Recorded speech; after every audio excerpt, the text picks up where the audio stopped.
सबसे पहले मेरा आप सभी को प्यार भरा प्रणाम। मैं मधु जोशी स्वागत करती हूँ आपका अपने YouTube चैनल मधु गढ़वाली 121 पे।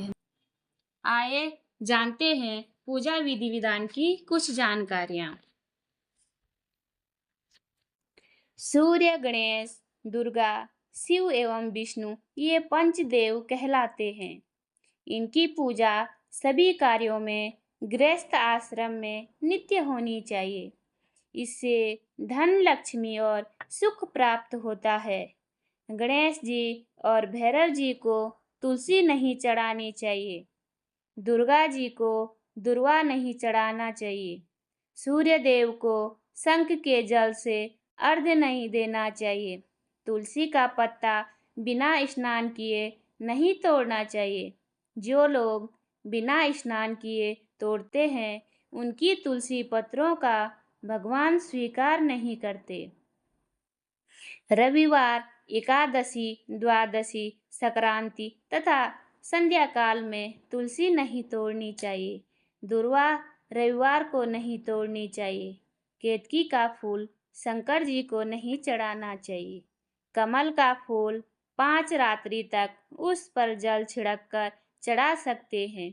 बिलपत्र 10 रात्रि तक जल छिड़क कर चढ़ा सकते हैं। तुलसी की पत्तियां 11 रात्रि तक जल छिड़क कर चढ़ा सकते हैं।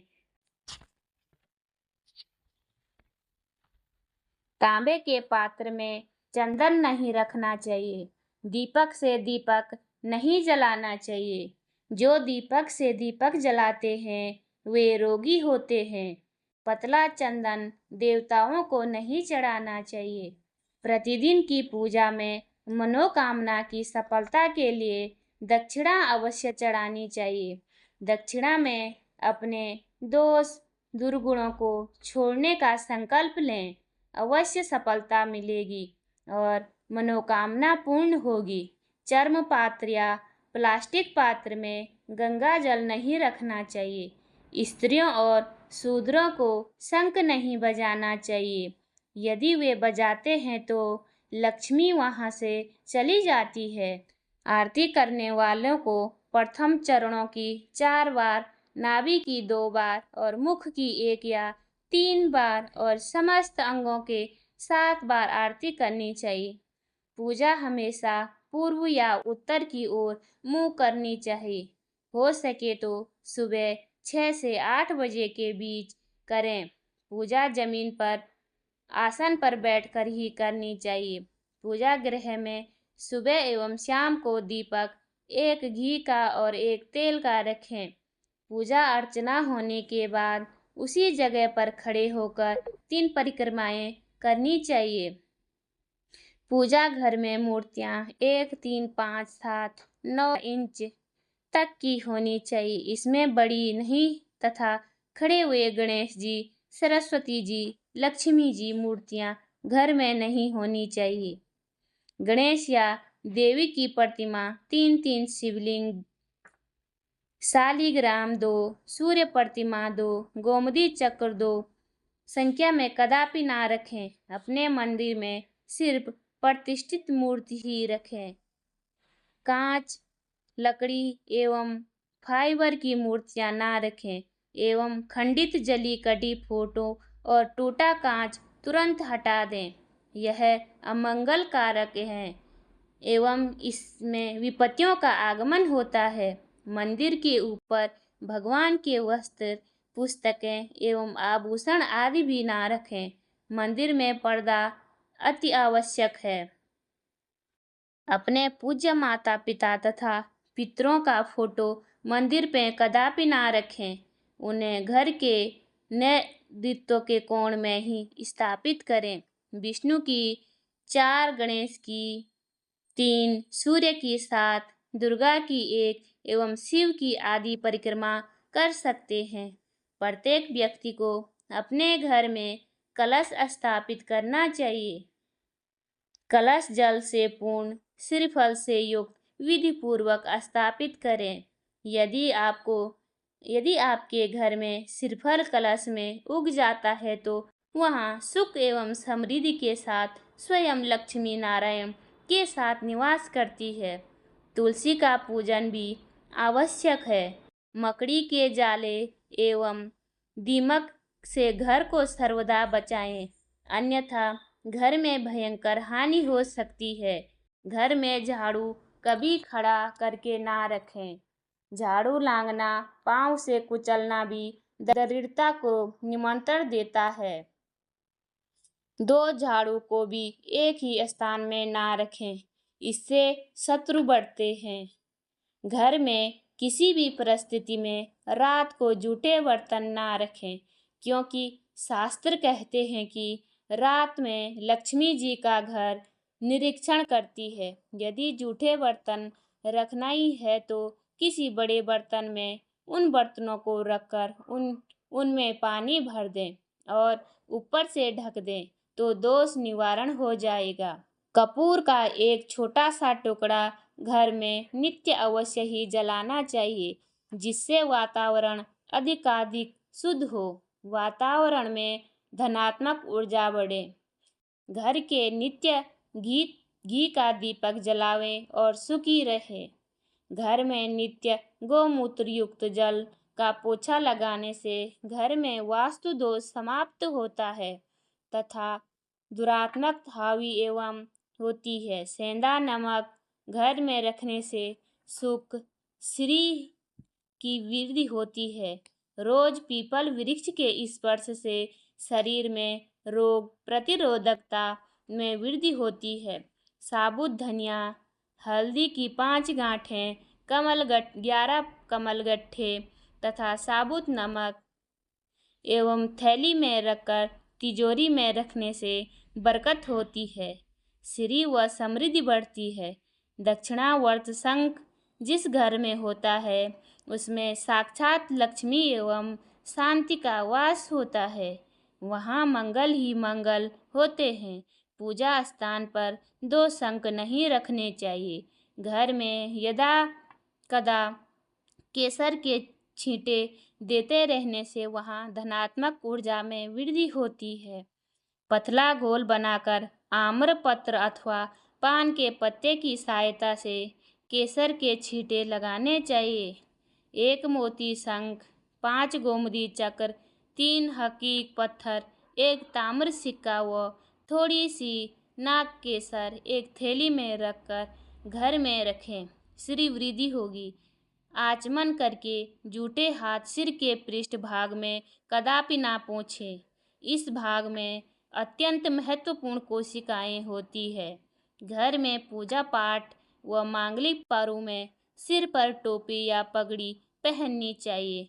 विक्रम संवत का नया वर्ष चैत्र शुक्ल प्रतिपदा से आरंभ होता है। होली के बाद चैत्र कृष्ण अमावस्या को वर्ष पूरा हो जाता है। प्रत्येक माह में 2 पक्ष होते हैं। इनके नाम है शुक्ल पक्ष और कृष्ण पक्ष। अमावस के बाद प्रतिपदा से शुरू होने वाले पक्ष को शुक्ल पक्ष और पूर्णिमा के बाद प्रतिपदा से शुरू होने वाले पक्ष को कृष्ण पक्ष कहते हैं। प्रत्येक पक्ष में 15 तिथियां होती है। दोनों पक्षों में 14 तिथियों के नाम एक समान है। इन तिथियों के नाम इस प्रकार है: प्रतिपदा, द्वितीया, तृतीया, चतुर्थी, पंचमी, षष्ठी, सप्तमी, अष्टमी, नवमी, दशमी, एकादशी, द्वादशी, त्रयोदशी, चतुर्दशी। शुक्ल पक्ष की 15वीं तिथि को पूर्णिमा कहते हैं और कृष्ण पक्ष की 15वीं तिथि को अमावस कहते हैं। प्रत्येक तिथि के साथ कोई न कोई वार जुड़ा रहता है। वार 7 होते हैं: रविवार, सोमवार, मंगलवार, बुधवार, बृहस्पतिवार, शुक्रवार और शनिवार। राहु और केतु को मिलाकर ये 9 ग्रह बन जाते हैं। रविवार को इतवार भी कहते हैं और बृहस्पतिवार को गुरुवार या वीरवार भी कहते हैं। वर्ष में 12 महीने होते हैं, जिनके नाम इस प्रकार है: चैत्र, बैसाख, ज्येष्ठ, आषाढ़, श्रावण, भाद्रपद, अश्विन, कार्तिक, मार्गशीर्ष, पौष, माघ, फाल्गुन।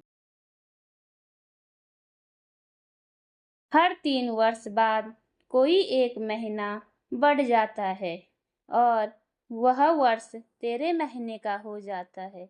इसमें पहले का शुक्ल पक्ष और दूसरे माह का कृष्ण पक्ष मिलाकर मलमास कहलाता है। मलमास को अधिक मास, पुरुषोत्तम मास और लौन भी कहा जाता है। पौष मास को मलमास और चैत्र को खर मास भी कहते हैं। मलमास या लौन और पौष में कोई भी शुभ कार्य नहीं होते हैं, केवल भगवान का नाम, कीर्तन और कथाएं होती रहती है। मलमास धनु की संक्रांति लगते मलमास धनु की संक्रांति लगते मलमास शुरू होकर मकर संक्रांति लगते ही समाप्त होता है।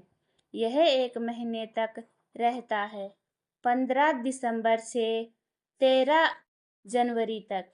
इसमें कोई शुभ कार्य नहीं होता है। मलमास के 15 दिन बीत जाने पर एक दिन तेल में बड़े पकोड़े बनाकर चील और कौवों को खिलाना चाहिए। मलमास में गोवर्धन जी की परिक्रमा करने का विशेष महत्व है एवं मलमास में गोवर्धन में भंडारा लगाने का भी बहुत अधिक महत्व है। मलमास समाप्त होने पर ही कोई शुभ कार्य करते हैं। पंचामृत दूध, दही, घी, शहद तथा चीनी, ये 5 अमृत होते हैं। इन सब को मिलाकर पंचामृत कहा जाता है। पंचरत्न हीरा, सोना, पद्मराग, नीलमणि तथा मोती, ये पंचरत्न कहलाते हैं।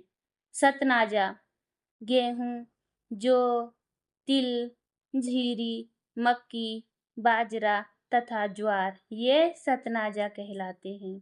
अष्टधातु सोना, चांदी, पीतल, तांबा, रांगा, लोहा, कांसा तथा सीसा, ये अष्टधातु कहलाते हैं। नवरत्न मूंगा, मोती, हीरा, पुखराज, माणिक, नीलम, गोमेद, वैद्यमणि तथा पन्ना, ये नवरत्न कहलाते हैं। उम्मीद करूंगी आपको जानकारी पसंद आई होगी। जानकारी पसंद आई तो वीडियो पे लाइक करें, कमेंट करें, अपने दोस्तों के साथ शेयर करें। चैनल पे नए हो तो सब्सक्राइब जरूर करें। मैं मधु जोशी मिलती हूँ आपको अपनी अगली वीडियो में। तब तक के लिए बाय बाय, धन्यवाद।